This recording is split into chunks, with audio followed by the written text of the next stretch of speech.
Maayong adlaw sa inyong tanan. This is Jeter Llorito and welcome to our vlog. Subo nga adlaw maglagaw kami ni Mrs. dito sa uma. Kagupod namon ang amon dalawa ka bata. Nagmotor lang kami kay hindi man kasaka ang amon sarakyan dito sa bukid. Alas 12 na sang udto ang amon ride out. Na-delay kami kay late na kami kapuli sa balay kag may tutor pa ang amon nga bata. Pero nadayon lang gyapon kami. Plano namon nga dito kami magluto sang rice kag magsugba-sugba sang isda. Pero sa gilid sang dalan may nakita kami nga chicken curry kag fried chicken. Nagbakal na lang kami kay paborito mo ni sa amon nga mga kabataan. Mapunta kami sa bukid, guys.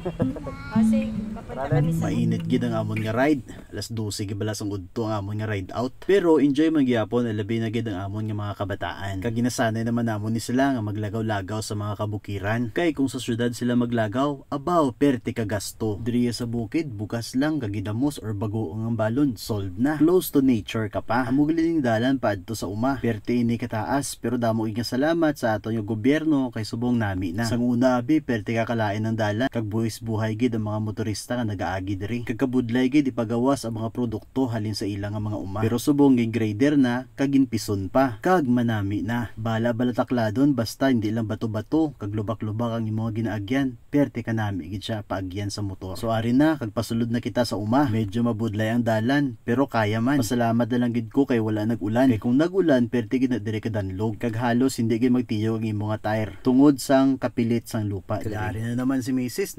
naog naman, nahadlok naman siya nga base matumba kami sa motor. Pero undamove siya si Mrs. para magkuha sa video sa amon. Nagpara may ebidensya siya kung matumba kami kag kuro kadlawan niya lang. Pero salamat giya sa Ginoo kay siya yung nagaprotekta sa amon upod sa amon mga kabataan. Madamo man kami nga rides nga upod namon ang amon nga dalawa ka unga. Pero gapangamuyo lang kami kag nagahalong man. Kag finally nakaabot na gid man kami dire sa uma. Unloading ani ito sa mga gamit para makaplastar kita. Dala man namon ang amon nga mga portable chairs para makarelax ang mga bata. Nabakalan namon ini sa Lazada. Kagamat-amat gud nga kumpleto ang amon nga mga camping gears. Kaya ang plano namon ni Mrs. ya mag-camping gid kami upod sa amon nga mga kabataan. Kag para damo kami sa handumanan, kag sila man damo man sila sa handumanan sa amon nga upod nila kami. Samtang buhi pa kami. Manami gid nga upod naton ang aton yung mga kabataan. Wala simple lang day ang ginakaon basta upod naton sila okay lang. Kag pagkatapos namon mag-unload sang amon yung mga dala, ginugasan ko na dayon ng kaldero nga nabilin diri sa uma para makatigaan ko dayon ka makasugba sang isda namon nga dala. Pero nagareklamo na tanang amon yung mga kabataan nga ginagutom na sila. Pero Girl Scout gid yang ako nga asawa. May dala siya nga cream bread kag peanut butter pangtawid gutom para sa amon yung mga kabataan. Kag subong magatigang na kita. Namangkot po ako kay Mrs. kung ubuson ko ang amon nga bugas nga dala. Ang sabat niya, hala, sige, ubusa. Kay panigurado gid damo gid ang makaunta subong nga panyaga.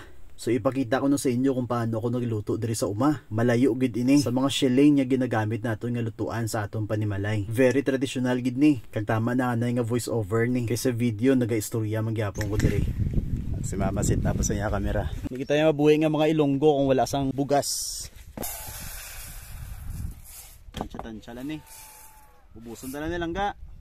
Ginamit yung magkaon dito sa bukid ba? wait lang. Dito na kay kulang tubig ta. Ato niya kaldero. Kung diri ka sa bukid, hindi na kailangan sang shilin. Alam mo diri sang kahoy.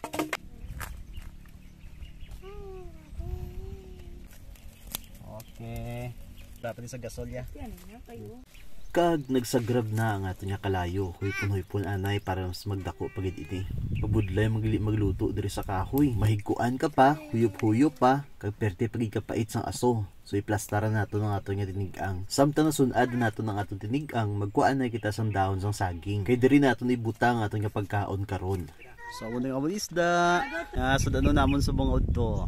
Maghimuan na ako sa stick pang tusok diri sa ato nga isda para mahapos kung subahon nato ini karon. Nalingaw gid ang ako ng mga kabataan. Kaya kung nagasinggit sila, nagabalos man ang kanding sa pihak bakulod. Non. Sige go. Kag salamat, tapos na ang aton nga stick. Subong naman, tuhugon nato ng aton nga isda. Tara na, nagabukal-bukal na.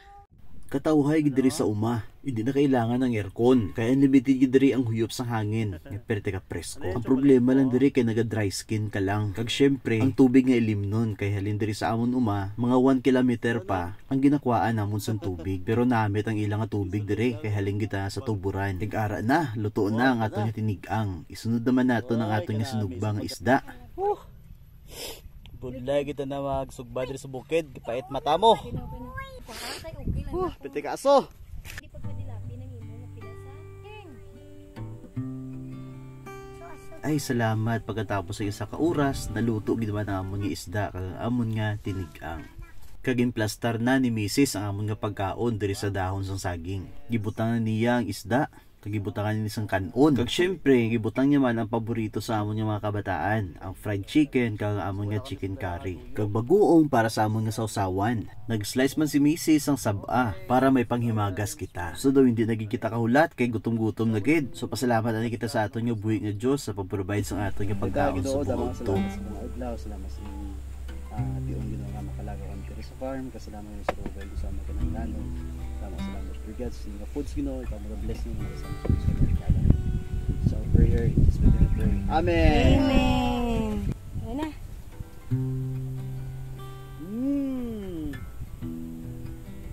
Saban.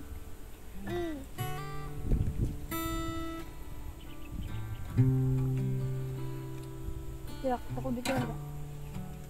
Mama, water. Water, ma. Please.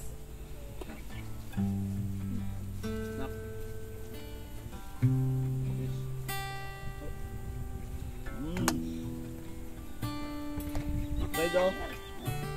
Ika.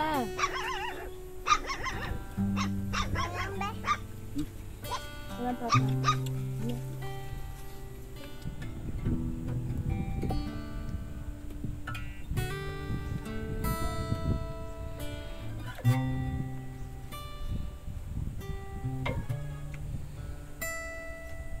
Teka kainit ang amon nga dapog daka batok.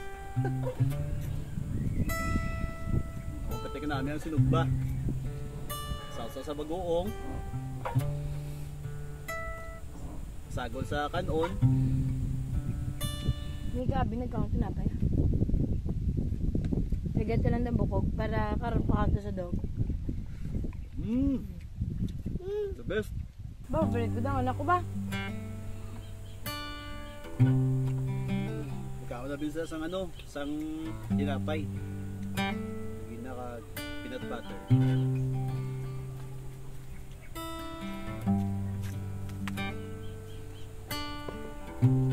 Subok ba?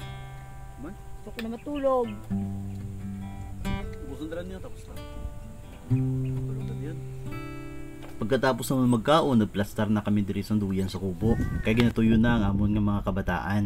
Hasta na lang diri ang amon nga video. Kagmadamong salamat sa mga viewers. Pagtani suportahan nyo ang amon nga vlog by sending stars, react, comment, ka mag-follow man sa amon nga Facebook. Sa liwat madamog nga salamat. God bless everyone. Bye!